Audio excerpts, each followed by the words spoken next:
क्या आप SSC CGL की तैयारी कर रहे हो, अभिषेक की तरह 34th रैंक फोड़ना चाहते हो, या फिर शिवम की तरह 41, और आपने ग्रामर तो प्रिपेयर कर लिया स्मार्ट बुक से, और वोकैब को लेके बहुत परेशान हो कि 10,000 वर्ड्स याद करें, 15,000 वर्ड्स याद करें, 20,000 वर्ड्स याद करें, उनको रिटेन कैसे करें।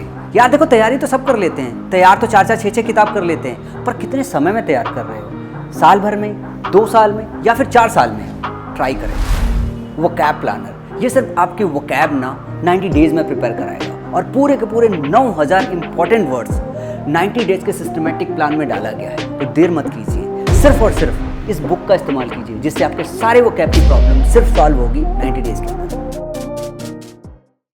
हेलो डियर लर्नर्स, तो आज बच्चों मैं आपके साथ डिस्कस करूंगा सिनोनिम्स और एंटोनिम्स।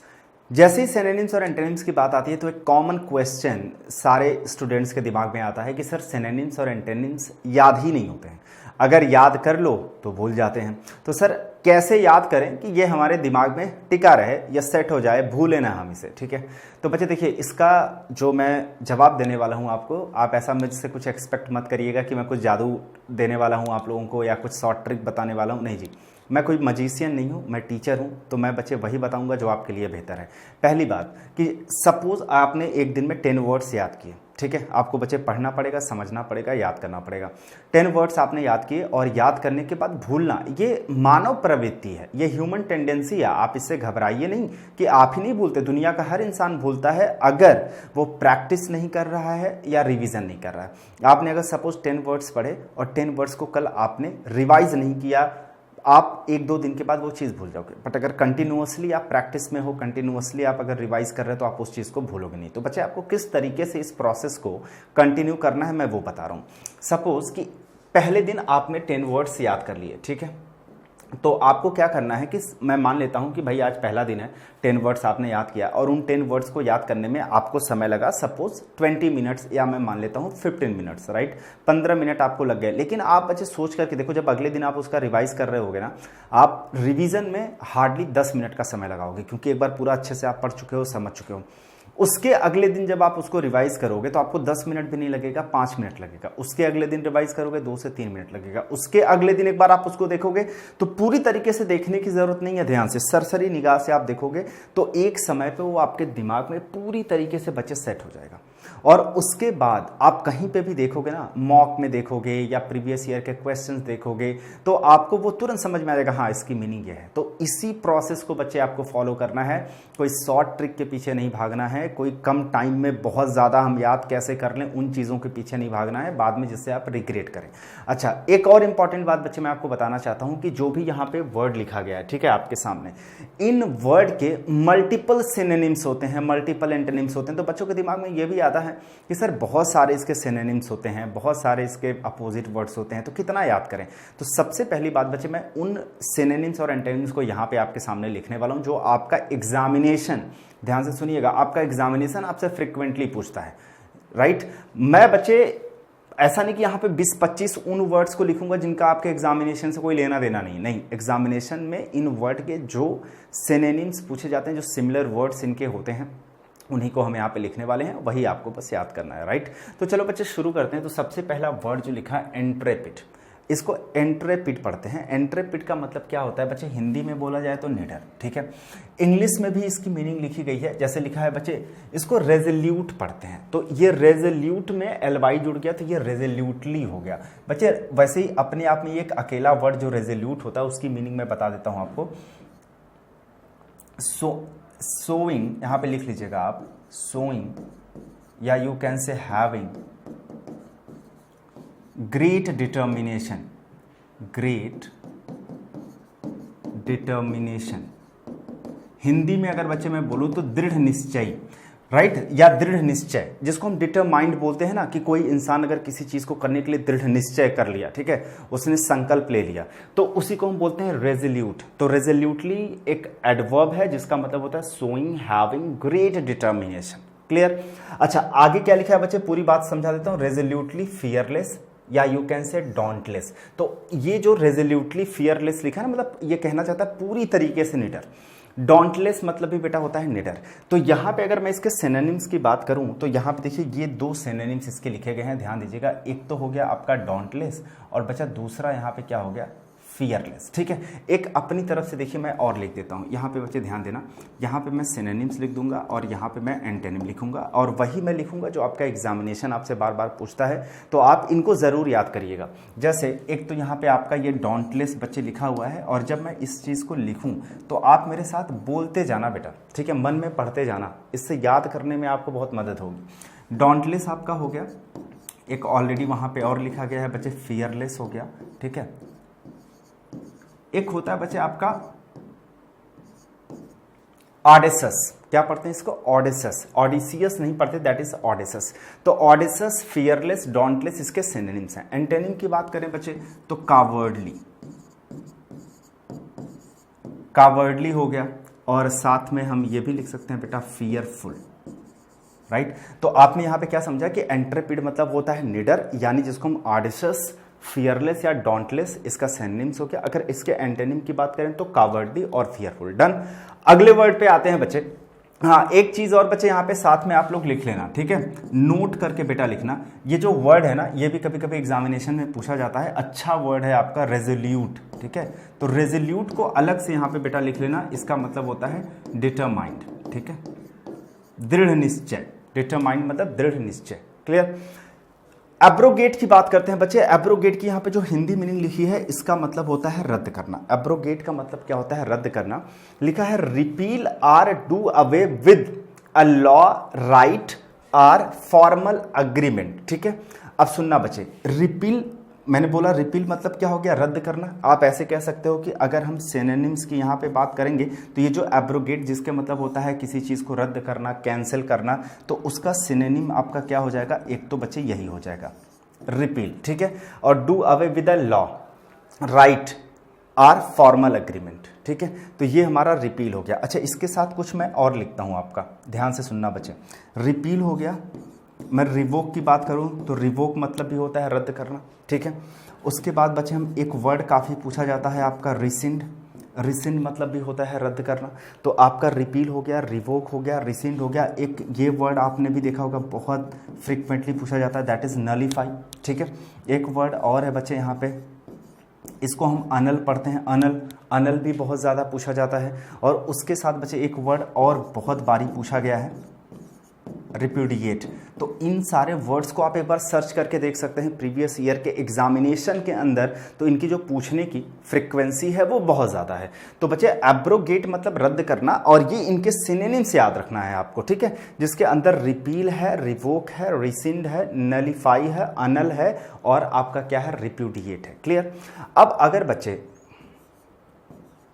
ध्यान से सुनना बेटा, अगर हम इसके एंटोनिम की बात करें तो बेटा इसका एंटोनिम होता है इंट्रोड्यूस। इसका एंटोनिम क्या होता है, इंट्रोड्यूस। किसी चीज़ का मतलब इंट्रोड्यूस करना किसी चीज़ को। ठीक है, किसी चीज़ को मतलब आप रद्द करते हैं तो उसको हटा देते हैं, लेकिन अगर आप किसी चीज़ को शामिल करते हैं तो आप उसको इंट्रोड्यूस करते हैं। तो ध्यान देना, इसका एंटोनिम इंट्रोड्यूस है। क्लियर। और एब्रोगेट मतलब कैंसिल करना। नेक्स्ट बच्चे, नेक्स्ट वर्ड पे आते हैं।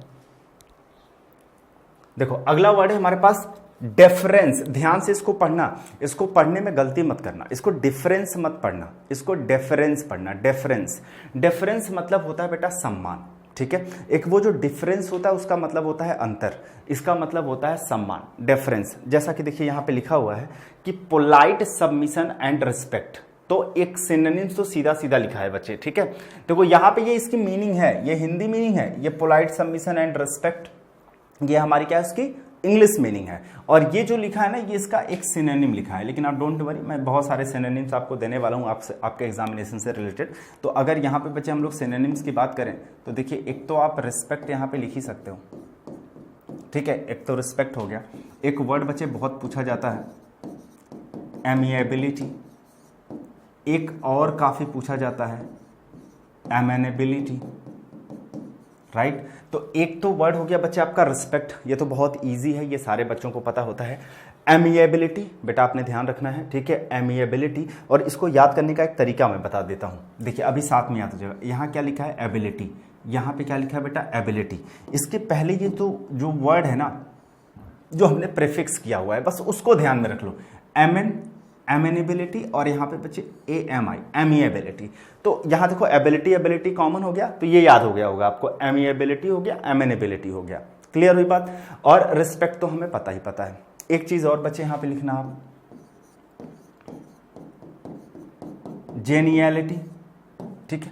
जेनियलिटी मतलब भी होता है रिस्पेक्ट, ठीक है, सम्मान होता है। अब अगर बच्चे इसके एंटोनिम की बात करें, एंटोनिम की बात करने से पहले बच्चे एक और लिख देता हूं मैं आप सभी लोग के लिए, कंप्लेसेंस। ये भी बेटा काफी पूछा जाता है, ठीक है। ये जो वर्ड हमने यहां पे लिखा है कंप्लेसेंस, कंप्लेसेंस भी काफी पूछा जाता है। अब एंटोनिम में आते हैं बच्चे। एंटोनिम देखा इसका, एनिमोसिटी, ठीक है।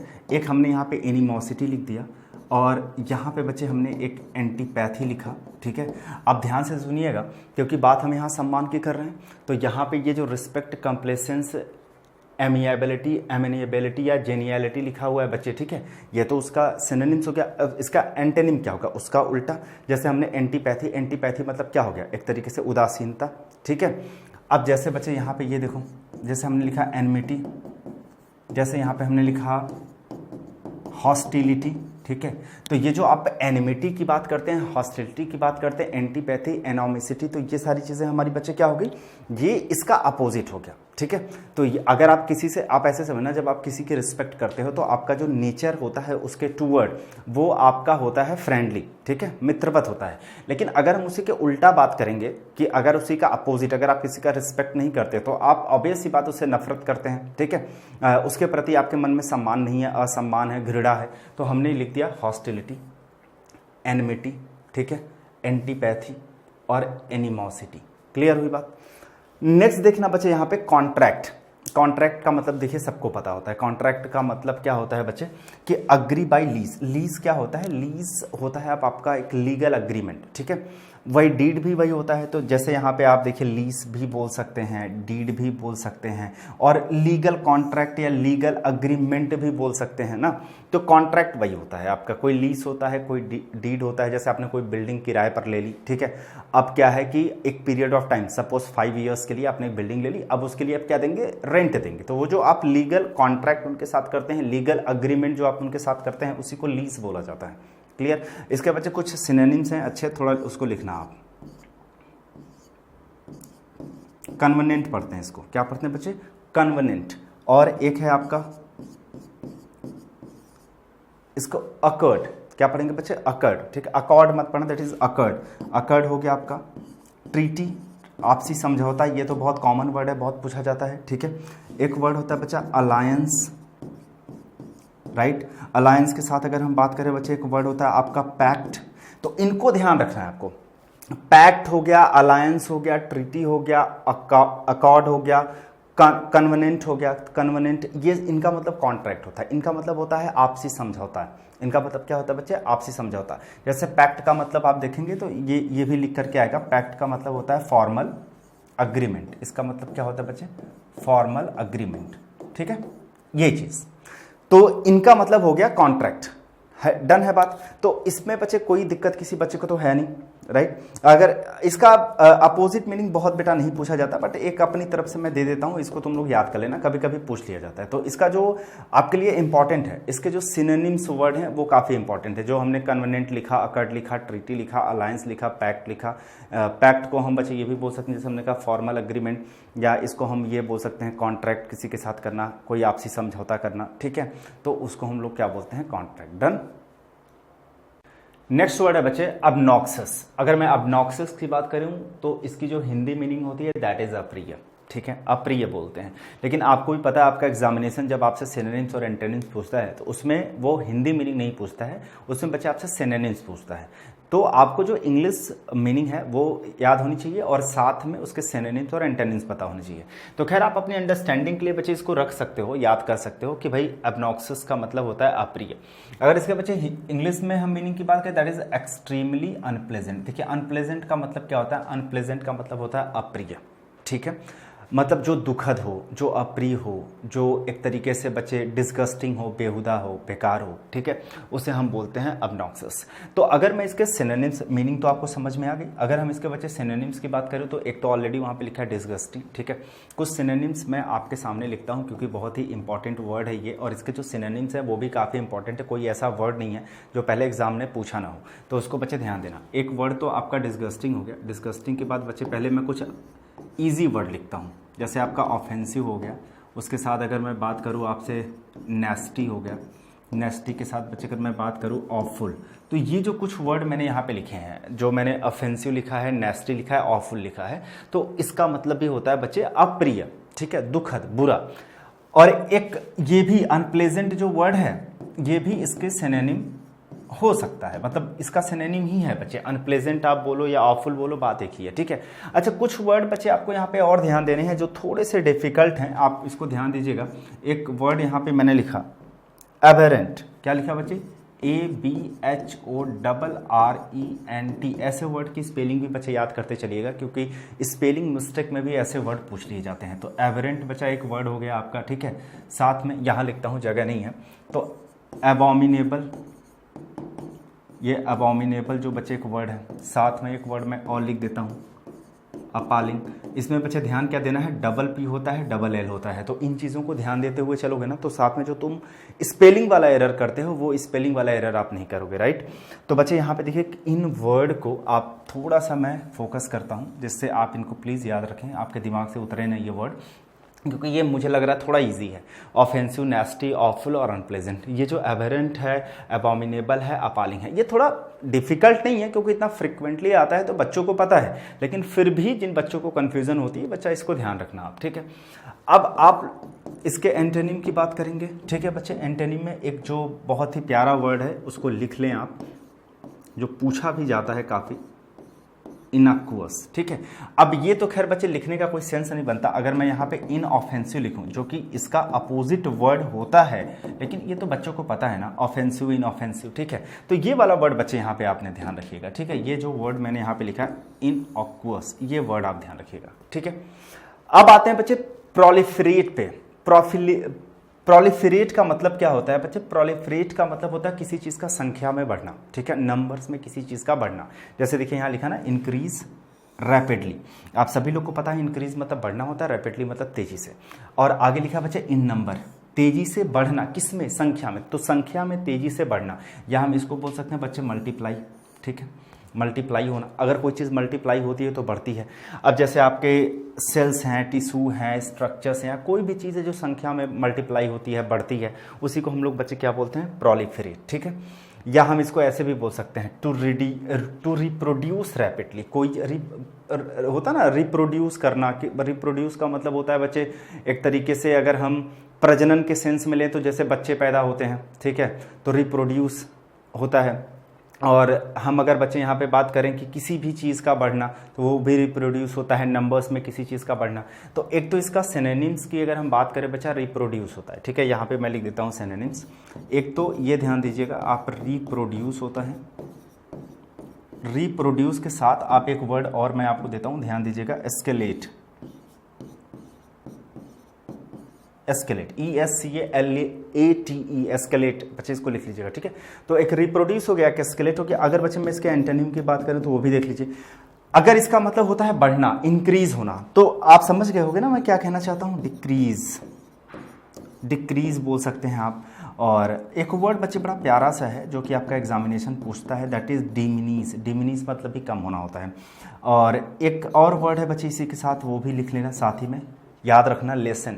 लेसन हो गया, डिमिनीस हो गया, डिक्रीज हो गया। एक प्यारा वर्ड बेटा और है, ड्विंडल। ड्विंडल, ठीक है। तो अब ये हो गए इनके एंटोनिम, और ये सब आपस में है सिनोनिम। जैसे ड्विंडल, लेसन, डिमिनीस और डिक्रीज आपस में सिनोनिम्स हैं। कभी सपोज एग्जामिनेशन ड्विंडल दे दे और ऑप्शन में लेसन है तो ध्यान रखना है आपको। लेसन दे दे, ऑप्शन में डिमिनीस है तो बच्चा ध्यान रखना है।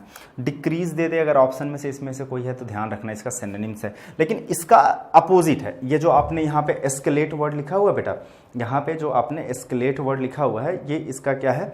इसका अपोजिट वर्ड है। क्लियर हुई बात यहाँ तक आपको? ठीक है, नेक्स्ट पे आते हैं। अगला है बच्चे पैराडॉक्स। देखो पैराडॉक्स की अगर हिंदी मीनिंग की बात करें तो इसका मतलब होता है विरोधाभास। इसका मतलब क्या होता है बच्चे? विरोधाभास। लेकिन सुनिएगा मेरी बात को यहाँ पे ध्यान से, ये जो पूरा का पूरा स्टेटमेंट लिखा हुआ है, ये बच्चा जो पजल यहाँ पे लिखा हुआ है ना, पजल पजल, ये इसका सिनोनिम है, ठीक है। लेकिन ये जो लिखा है पूरी बात, ये इसकी मीनिंग है। तो आप ना पढ़ोगे नहीं, मुझे पता है, पढ़ोगे तो आपको समझ में नहीं आएगा। लिखा है अ सीमिंगली अपसर्ड। अपसर्ड का मतलब होता है बच्चे जो तर्क संगत ना हो, जो लॉजिकल ना हो, जो बेतुका हो, बेहुदा हो। Or contradictory statement or proposition which when investigated may prove to be well founded or true. अब आप सोच रहे होंगे भाई इसके मीनिंग क्या है, इसका मतलब क्या है, तो मैं समझा देता हूं आसान भाषा में। बच्चे कोई स्टेटमेंट बोलता हूं तो मतलब कोई कथन या कोई भी सिचुएशन जो देख करके लगे इट सीम्स इम्पॉसिबल और you can say it is difficult to understand. कोई भी सिचुएशन या कोई भी स्टेटमेंट, कोई भी कथन जो देख करके बहुत ही असंभव सा लगे और उसको समझना मुश्किल हो। क्यों आप पूछोगे ना, ऐसा सर क्यों? Because it contains two opposite facts, क्योंकि ये कॉन्ट्राडिक्ट करते हैं, ये विरोधाभास। अगर कोई चीज बचे ना कॉन्ट्राडिक्ट करेगी, कॉन्ट्राडिक्ट करने का मतलब विरोधाभास, अपोजिट चीजें होंगी दो, तो उसको अंडरस्टैंड करना और उस सिचुएशन को टैकल करना थोड़ा मुश्किल होता है, ठीक है। तो वही होता है बच्चे पैराडॉक्स। मतलब एक तरीके से हम कह सकते हैं ना कि अ स्टेट ऑफ कंफ्यूजन, जिसको समझना मुश्किल हो, जिसको समझना थोड़ा सा कंफ्यूजिंग हो, जो थोड़ा सा जटिल हो, कॉम्प्लिकेटेड हो, राइट, दैट इज पैराडॉक्स। तो जैसे एक पजल हो गया बच्चे आपका, और उसके साथ एक वर्ड आप और लिख लो यहाँ पे, रिडल। रिडल वर्ड बच्चे पूछा जाता है आपका, तो पजल हो गया, रिडल हो गया, ठीक है। तो इनको आपने ध्यान देना है। और साथ में बच्चे एक वर्ड अगर आपको और चाहिए ना, तो ये वर्ड आप और लिख सकते हो, कनेंड्रम। आप कनेंड्रम एक वर्ड लिख सकते हैं यहाँ पे। तो कनेंड्रम हो गया, पजल हो गया और आपका रिडल हो गया, ठीक है। तो रिडल मतलब भी वही होता है बच्चे कि मतलब एक तरीके से पहेली जो कंफ्यूज करती हो, ठीक है। और यहाँ पे आप एक बड़ा इजी वर्ड है, खैर लिखने का इसका कोई सेंस नहीं बनता, क्योंकि ये पता ही है बच्चे, पजल हो गया, कंफ्यूज हो गया, ये आपस में क्या होते हैं? सिनोनिम्स होते हैं। तो इनको बच्चे आप ध्यान रखिएगा। कैनेंड्रम हो गया, रिडल हो गया, कंफ्यूज हो गया, और इसका एंटोनिम ज़्यादा नहीं पूछा जाता है, तो उसको छोड़ दो आप।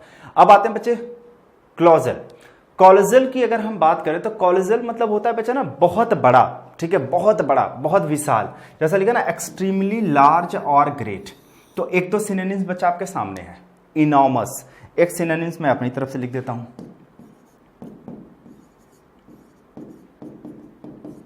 जाइगैंटिक। इसको कुछ लोग गाइगैंटिक पढ़ देते हैं, but that is gigantic. Gigantic का मतलब होता है बच्चे बहुत विशाल, बहुत बड़ा। और इसका बच्चा एंटोनिम भी देखिए साथ में ही लिख लीजिए। एक तो आपका लिटिल हो गया, ठीक है, और स्मॉल बच्चे क्या ही लिखूं, क्योंकि ये तो खैर पता ही होता है आप सभी लोग को। जो अच्छा एक वर्ड है यहाँ पे बच्चे प्यूनी लिख लेना, और एक उससे भी अच्छा वर्ड है पटीट लिख लेना, ठीक है। इसको कुछ लोग पेटीट पढ़ते हैं, दैट इज पटीट। पटीट हो गया, ये ध्यान देना, PETIT, पटीट। पटीट मतलब होता है ना बच्चे जो स्मॉल हो, थिन हो, पतला सा, छोटा सा। और प्यूनी तो मतलब होता है स्मॉल, और ये लिटिल स्मॉल तो आप लोग को पता ही है, राइट। तो ये इसका एंटोनिम है। और कॉलोजल का जो इनॉर्मस हो गया, जाइगैंटिक हो गया, ये बच्चा इसका क्या है? सिनोनिम्स है। डन। नेक्स्ट है बच्चे इंसेप्शन। देखो इंसेप्शन की अगर हम हिंदी मीनिंग की बात करें तो शुरुआत होता है, ठीक है। आप शुरुआत बोल सकते हैं, आप प्रारंभ बोल सकते हैं। तो इंसेप्शन क्या चीज़ होती है? आप इस्टेब्लिशमेंट, ये इसका बच्चे सिनोनिम्स होता है, क्योंकि आप कह रहे हो कि इस्टेब्लिश करना किसी चीज़ को मतलब स्थापित करना। जब हम किसी चीज़ को स्थापित करते हैं तो मतलब उसकी हम शुरुआत करते हैं, ठीक है, उससे हम शुरू करते हैं, उससे हम प्रारंभ करते हैं, राइट। तो या तो इस्टेब्लिशमेंट बोलें, या तो आप बोलें starting point of an institution और एक्टिविटी। किसी भी इंस्टीट्यूशन को, किसी भी एक्टिविटी को शुरू करना, जो उसका स्टार्टिंग पॉइंट होता है, उसको इस्टेब्लिश करना ही क्या होता है? इंसेप्शन होता है। तो जब हम किसी चीज़ को शुरू करते हैं तो बच्चे एक तो इसका ये जो ओरिजिन यहाँ पे लिखा हुआ है, ये इसका सिनोनिम हो गया, ठीक है। ओरिजिन मतलब किसी चीज़ की उत्पत्ति करना, किसी चीज़ का शुरुआत करना। उसके साथ आपको ये भी ध्यान रखना बच्चे, ओरिजिन के साथ साथ इसका एक होता है इनॉग्रेशन, ठीक है। अब इनॉग्रेशन मतलब होता है उद्घाटन करना। अब देखिए उद्घाटन करना हम उसी चीज़ का करते हैं जो चीज़ हम शुरू करते हैं, क्योंकि किसी चीज़ की शुरुआत में उद्घाटन किया जाता है, तो इनॉग्रेशन हो गया, राइट। उसके साथ एक वर्ड है बच्चे यहाँ पे ध्यान देना, इनिशिएशन।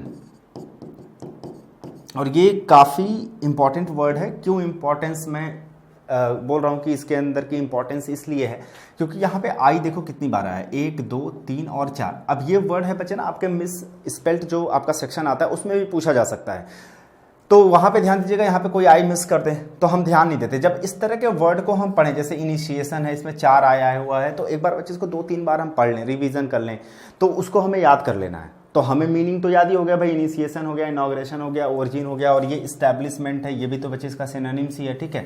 तो सिनोनिम्स के साथ जो डिफिकल्ट वर्ड लगे, जो प्रोबेबिलिटी लगे कि मिस स्पेल्ट में पूछा जा सकता है, ये आपको कंफ्यूज कर सकता है दे करके, तो उसको आपको पहले याद कर लेना है, ठीक है। ये हो गया आपका। अच्छा जी, अब बच्चे ये तो सिनोनिम्स हो गया। अगर हम एंटोनिम की बात करें तो ये तो शुरुआत की बात हो गई, खत्म करने की बात क्या हो गई, एंड। अब क्या हो गया, कंक्लूजन। कंक्लूजन क्या होता है, कंक्लूजन मतलब आपको होगा सर निष्कर्ष होता है। तो बच्चे हम निष्कर्ष कब देते हैं, आखिरी में हमें निष्कर्ष देते हैं ना, जब कोई चीज़ हम खत्म करने वाले होते हैं तब निष्कर्ष देते हैं। जैसे आप ऐसे लिखते हैं, निबंध लिखते हैं, तो ऐसे राइटिंग में भी जो कंक्लूजन आप लिखते हैं बिल्कुल लास्ट में लिखते हैं, एंड में लिखते हैं। डन। अच्छा, इंसेप्शन हो गया। अब देखो ग्रैंडर, इसको हम ग्रैंडर पढ़ते हैं बच्चे, ग्रैंडर, ठीक, क्या पता है, ग्रैंडर नहीं पढ़ते इसको, जब हम प्रोनाउंसिएशन जब हम इसका करते हैं तो इसका उच्चारण ज होता है, ग्रैंडर। ग्रैंडर का मतलब होता है बच्चे शान, कुलीन, मतलब स्प्लेंडर। अब आप कहोगे सर स्प्लेंडर मतलब, जैसे बच्चे कोई चीज़ बहुत शानदार है, प्रभावशाली है, इम्प्रेसिव है, ठीक है, तो उसे हम कहते हैं। जो चीज़ बहुत ही इम्प्रेसिव हो, स्प्लेंडर हो, शानदार हो, तो उसे हम कहते हैं ग्रैंडर। अब अगर मैं इसके बात करूं सिनोनिम्स की, तो बच्चे एक सिनोनिम्स तो देखो यही हो गया आपका, ये भी ध्यान रखना।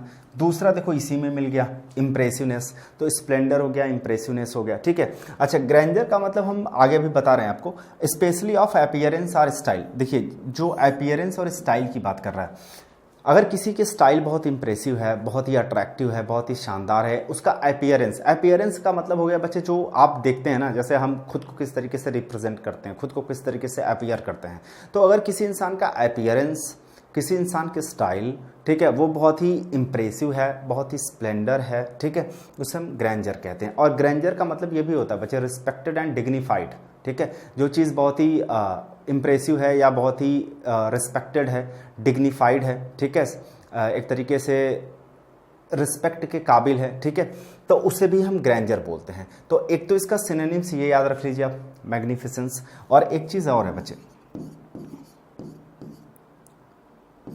ऑगस्टनेस होता है, ठीक है, मजेस्टी होता है। तो बच्चे ये भी ध्यान रखिएगा, ये जो मैग्निफिसेंस हो गया आपका, ऑगस्टनेस हो गया, ऑगस्ट होता है ना, ऑगस्ट से ऑगस्टनेस बना हुआ है, ठीक है, ऑगस्ट, ऑगस्ट मतलब होता है बच्चे इंप्रेसिव, ठीक है, डिग्निफाइड, मजेस्टी हो गया, ठीक। ये इसको ध्यान रखना आपको, ग्रैंडर का मतलब होता है बच्चे स्प्लेंडर। और एक वर्ड यहाँ पे देखिए ऑलरेडी लिखा हुआ है, इंप्रेसिव वर्ड लिखा गया, तो 1 2 3 4 5 आपको यहाँ पे सिनोनिम्स मिल गए, ठीक है। अब बात आ रही सर ये तो सिनोनिम्स हो गए, अगर एंटोनिम की बात करें तो ये क्या होगा, ठीक है। देखो बच्चे, एक तो एंटोनिम की बात करें तो एक वर्ड होता है हमारा पाल्ट्री, ठीक है, जो डिग्निफाइड ना हो, जो रिस्पेक्टेड ना हो, जो तुच्छ हो एक तरीके से, जिसकी महत्व, जिसकी इंपॉर्टेंस कम हो, उससे पोल्ट्री बोलते हैं। और एक और लिख सकते हैं आप, लिखना चाहें तो बच्चे मीन होता है ना, मीननेस, ठीक है, तुच्छ जिसको हम बोलते हैं, तुच्छ, तो पोल्ट्री हो गया, ठीक है, या इसको पाल्ट्रीनेस ऐसे कभी कभी लिख करके बच्चे ऐसे भी आ जाता है, PALTRINESS, पाल्ट्रीनेस। तो ये पाल्ट्रीनेस पाल्ट्री से ही बना है। तो ये जिसकी इंपॉर्टेंस कम होती है, वैल्यू कम होती है, जो ज़्यादा इंप्रेसिव नहीं होता है, तो उसे हम पाल्ट्री बोलते हैं, मीननेस बोलते हैं, या पाल्ट्रीनेस वर्ड भी आ सकता है। डन।